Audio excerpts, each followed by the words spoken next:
Welcome back to the deep dive. Today, we're really getting into something quite fundamental, something that I think so many of us feel. Mm-hmm. That undercurrent. Yeah, exactly. That quiet, gnawing pressure, maybe feeling like you need to apologize all the time. Or just this vague sense of wrongness. Yeah. Like you've done something, but you can't quite pin it down. Right. Even when logically you look at your week and think, I haven't actually done anything wrong. But the feeling persists. Yeah. It's chronic. Yeah. It's just there. Like background noise. And it's so tiring, you end up thinking it's just, part of your personality. Or that you need to try harder, be better, more considerate. Which is the paradox, isn't it? Because often the people feeling this the most are already trying so hard, they're hyper-conscientious. Precisely. And that's the clue. The rational mind, the part that's making lists and trying to be good, it can't fix this. Because the problem isn't originating there. Exactly. So our mission today, this deep dive, it's really an excavation. We need to go beyond the usual idea of guilt as just, a response to making a mistake. We're digging deeper into the unconscious. We have to. We're stepping into the language of psychoanalysis here. Okay. And the foundational concept, really, it's quite radical. It suggests that this kind of guilt, it's not primarily a response to wrongdoing. No. Then what? It's a response to desire. To desire, wanting something. To wanting something that on some deep unconscious level feels forbidden. This guilt isn't about morality in the way we usually think. It's about survival. Wow. Okay. That flips the script entirely. It does. It's an older, deeper structure built way back. Yep. It has very little to do with your actions last Tuesday. All right, let's unpack that, because my first thought is, how can wanting, a promotion or just wanting some rest, how can that make me feel guilty? Well, to understand that, we have to travel back. We need to think about the child self. The part that's still inside us. Yes. The part that operates on much more primal, raw instincts and needs. We tend to romanticize childhood, but that inner child is pure, unfiltered desire. Right. Not just cute and innocent. Yeah. It's needy, demanding. Absolutely. Think about the core drives, the raw life force, what psychoanalysis calls libido. It's the drive to exist, to take up space, to scream when you're overwhelmed. You'd be seen. To be seen, to be chosen. The desire to possess the mother, the primary caregiver, entirely. Or, and this is hard for people to accept sometimes, the impulse to, metaphorically destroy a sibling who seems to be stealing that vital attention and love. Okay, that's intense. But you're saying these aren't flaws. They're not moral failures in the child. Yeah. They're just expressions of being alive, of needing to survive and attach. The child wants love unconditionally, just for being. Not for being good. Exactly. Yeah. Not for being quiet or clean or convenient, just for existing. Okay, I see where this is going. That intense, raw need runs into reality. It runs into the reality of the caregivers, the social world. It hits what you could call a wall, but it's not a wall of bricks. Yeah. It's built of glances, sighs, turned backs, conditional responses. Can you give some examples? What does that wall of glances actually feel like to a child? It's the parent sighing deeply when the child has a tantrum, or saying, "Big boys don't cry." It's being sent to your room until you can behave. The withdrawal of warmth. Exactly. Right. Or those phrases like, "If you really love me, you wouldn't make mommy sad." Or, "I'm so disappointed in you." Oof. Yeah. The child doesn't have the capacity to think, "Oh, mom's had a hard day." The child's system registers one thing, loud and clear. Oh, what's that? When I express this need, this anger, this desire, love goes away. And love equals survival. Totally. For a child, emotional abandonment feels like death. The stakes are absolute. So the organism has to react instantly. Keep the connection. And the only way to keep the connection, the love, is to get rid of the offending desire. To bury it. And that burying, that's repression. That's repression. And it's crucial to understand this isn't like consciously deciding, "I won't think about that." Yeah. It's an automatic, unconscious, urgent act. Like pushing something dangerous away without even thinking. Like shoving a live wire into a dark closet and slamming the door. It's done out of sheer terror of losing love, which means losing everything. It's pure survival. Okay, I like that live wire image. Yeah. Because the energy's still there, right? Hidden. Exactly. The energy doesn't vanish. And this is the key psychoanalytic insight. The mind doesn't erase the unbearable. It hides it. It transforms that raw, pulsing desire Into something else. into a symptom, something less directly threatening to survival. And that symptom is often guilt. Guilt is often the perfect candidate.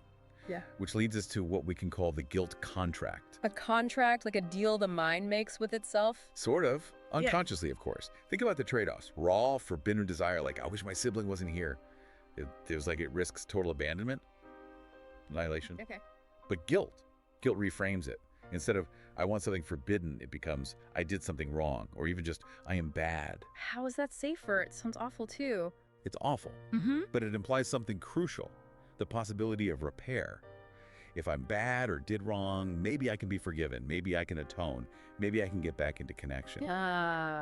So the desire feels like a death sentence, but the guilt, it offers a chance, a way back. A way back, exactly. It's a twisted form of loyalty. It keeps you connected to the original love source, even if that connection is painful and based on self-punishment. So forbidden desire means potential death.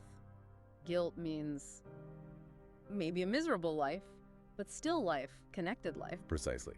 And this contract gets signed in silence, deep in the unconscious. I will make myself smaller. I will bury my needs. I will feel bad instead of wanting. So you will stay. So you will stay, and I will survive.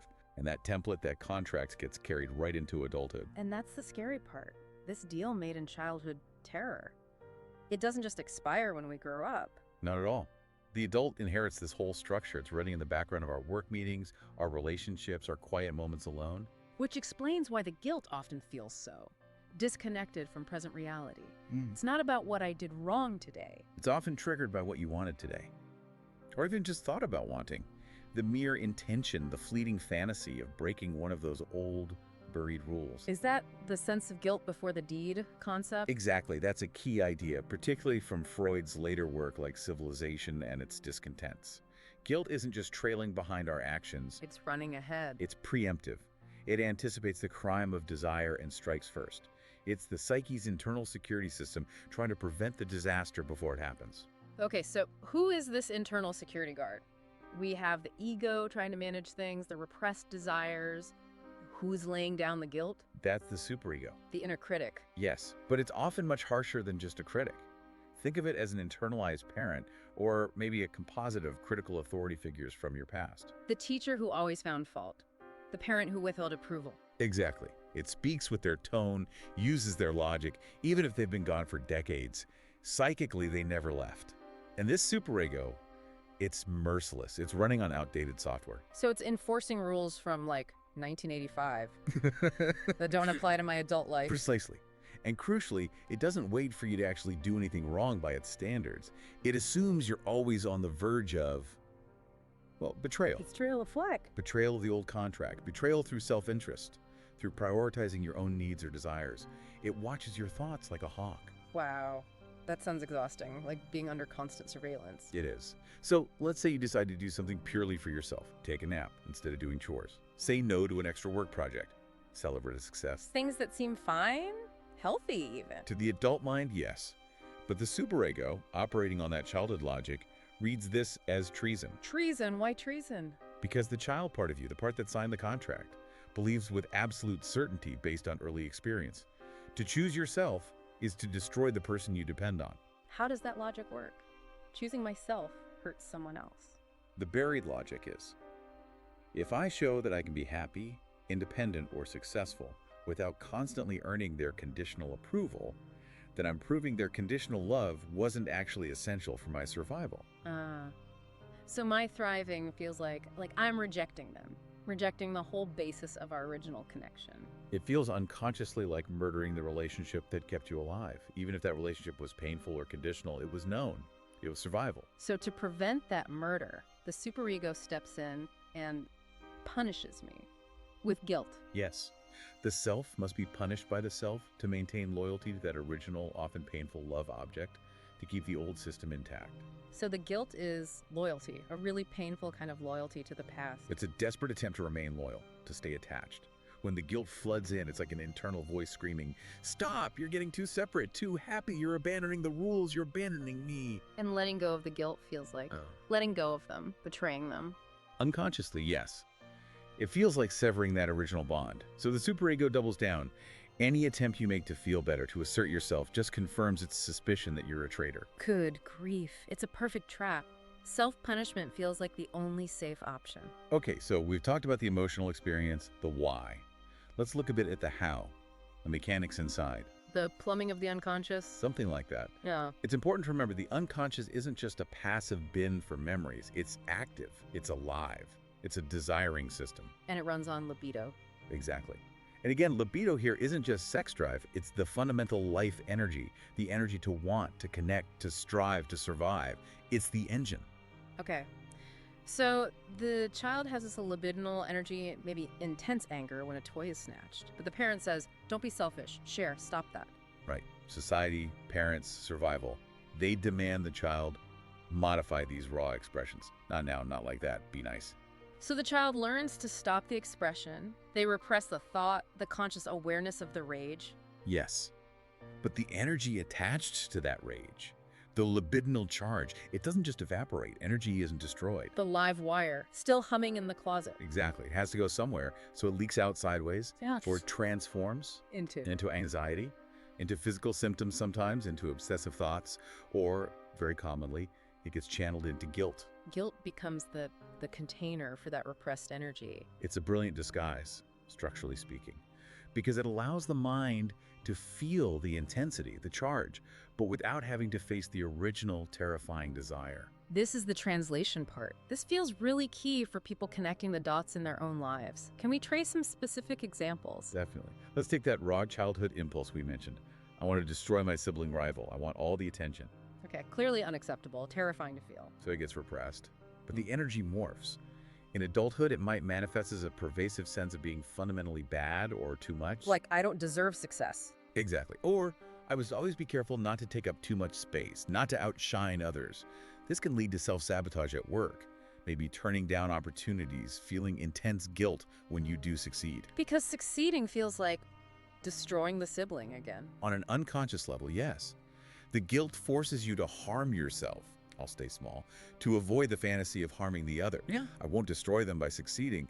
It's loyalty to that old fear. Wow, okay. What about the desire for connection, the needy part? The child's totally normal consuming wish. I want mom, dad, all to myself. My needs should come first. Also gets repressed as unrealistic or selfish. And translates into chronic self-punishment around receiving or resting. The adult belief becomes, I don't deserve happiness. I don't deserve downtime. My needs aren't important. So that person might be constantly busy, always doing things for others, unable to relax without feeling guilty. Yes. The guilt when they try to rest is the superego punishing them for the crime of having needs, of demanding attention, just like the child wasn't allowed to. And the really tough one, anger. Anger at the people we depend on. The unbearable truth for a child. I am furious with the person I need for survival. You can't show that anger. It's too dangerous. So that energy transforms into self-accusation. It's my fault they're upset, distant, unhappy. If I were better, quiet, or different, they would love me properly. The guilt protects the image of the parent, makes it the child's fault. Exactly. Guilt becomes the peacekeeper, preserving the attachment at the cost of the self. It maintains the illusion that the caregiver was okay and you were the problem. And this whole internal drama, this machine, it doesn't just stay inside, does it? It leaks out into our current life through transference. Precisely. Transference is the past bleeding into the present. It's when we unconsciously overlay those old patterns, those old figures, onto people in our current lives. So my boss isn't just my boss. Your boss might become the screen onto which you project the critical father you could never please. Your partner becomes the demanding mother you felt you always had to care for. And when I interact with them, I'm not just responding to the present situation. You're often responding to the ghost. So, you need to set a simple boundary with your boss. But suddenly, you're flooded with that old, familiar guilt and fear. The feeling is huge, even if the request was small. Because it's not about the request, it's triggering the old pattern. The guilt isn't rational for this situation, but it's perfectly rational within the logic of your internal childhood world. It's the old alarm system screaming, danger, abandonment risk, retreat, apologize. It feels like moral failure, but it's actually a survival panic from the past. Masquerading as morality. Yes. Okay, so we've mapped the machine. People listening might be having some aha moments, intellectually understanding the superego, repression, transference. But here's the kicker, right? Just knowing this stuff, it doesn't magically make the guilt go away. The machine keeps running. That's the crucial, often frustrating reality. Insight is necessary, but it's not sufficient. Why not? If I know the judge is just an echo, why can't I just ignore it? Tell it to be quiet. Because the energy is still locked in there. The libido fueling the guilt mechanism is still active. You can't just ignore charged energy. It needs to be well understood and redirected. So what did Freud suggest? Not just positive thinking, I gather. No, not just affirmations or trying to let it go. The core of the psychoanalytic approach is interpretation. It's the slow, sometimes difficult work of translating the symptom, the guilt, back into the language of the original repressed desire. Bringing the live wire out of the closet. Carefully. Yes, understanding what it represents. So that sounds terrifying. Because those desires, the rage, the envy, the neediness, were buried because they felt dangerous. Bringing them up feels like risking that danger again. It absolutely can feel terrifying. And that's where the real work, the transformation, starts. It means consciously acknowledging those feelings. Okay. By saying internally, okay, I see this rage, I feel this intense neediness, I recognize this envy. The key is to witness it without immediately condemning it or necessarily acting on it destructively. Just seeing it. You were there for a reason. Acknowledging the child's reality back then. Yes. And then comes the really revolutionary part. The radical refusal. Refusal of what? The refusal to continue punishing yourself for those original necessary survival adaptations.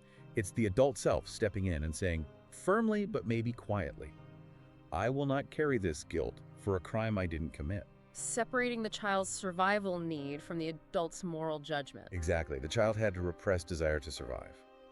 The adult needs to release the guilt attached to that repression in order to truly live now. Okay, but I can hear people thinking, I try that, I set a boundary, I say no, and bam! The guilt hits me like a ton of bricks. I feel selfish, awful, like I failed. Yes. And that moment, that intense wave of guilt and feeling of failure, that's not failure, that's resistance. Resistance is? Resistance is confirmation. When you challenge this deep structure, the system fights back. Of course it does. It's a deeply ingrained survival pattern.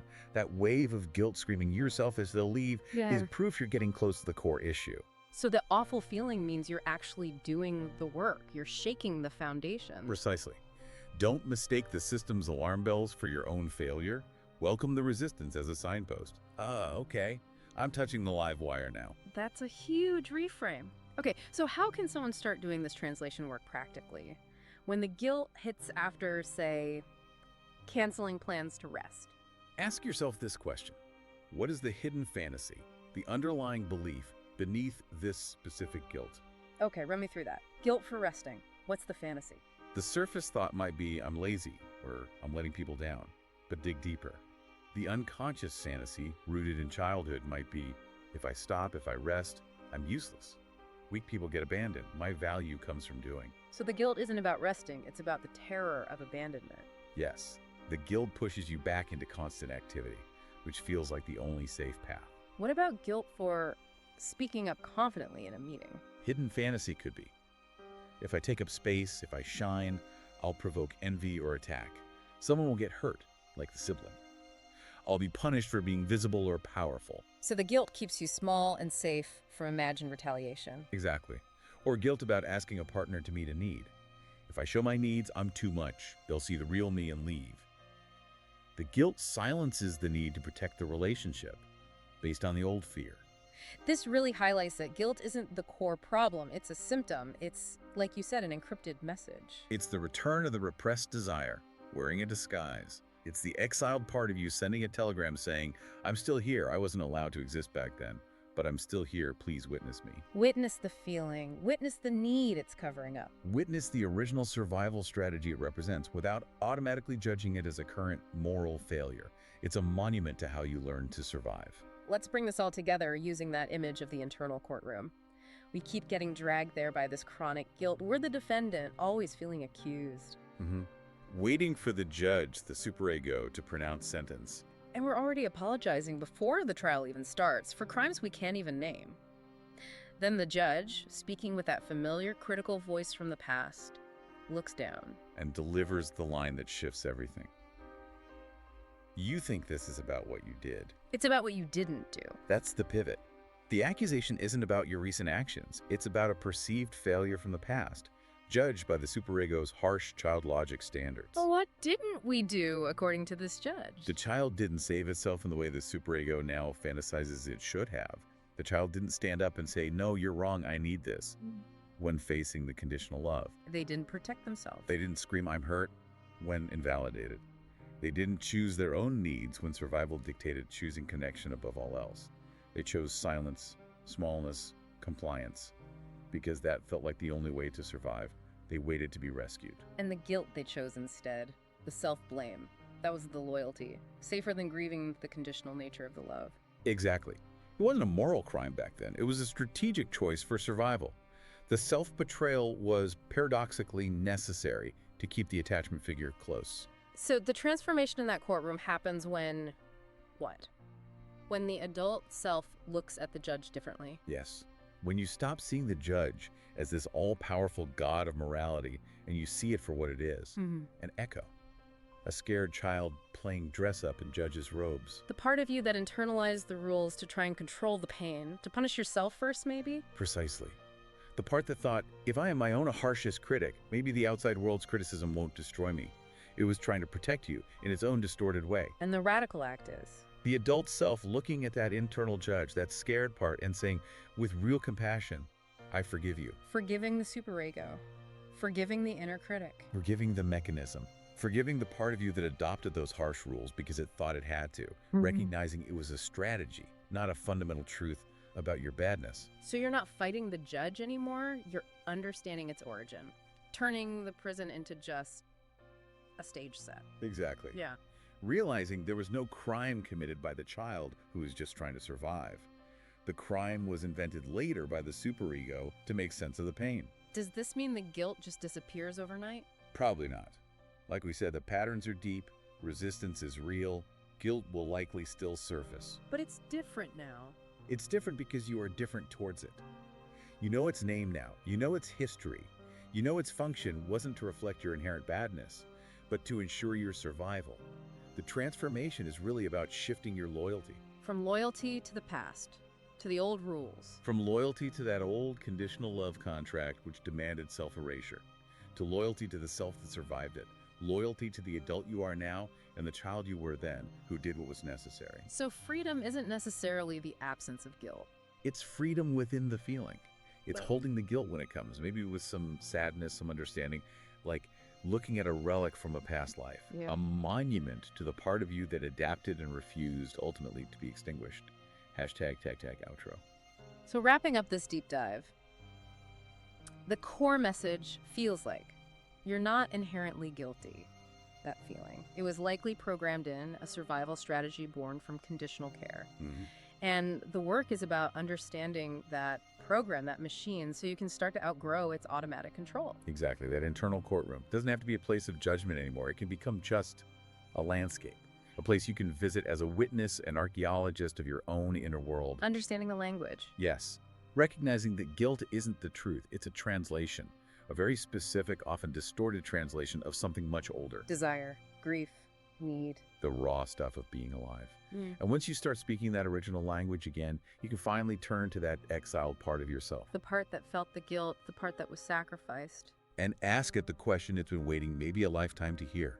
Not, what should I do?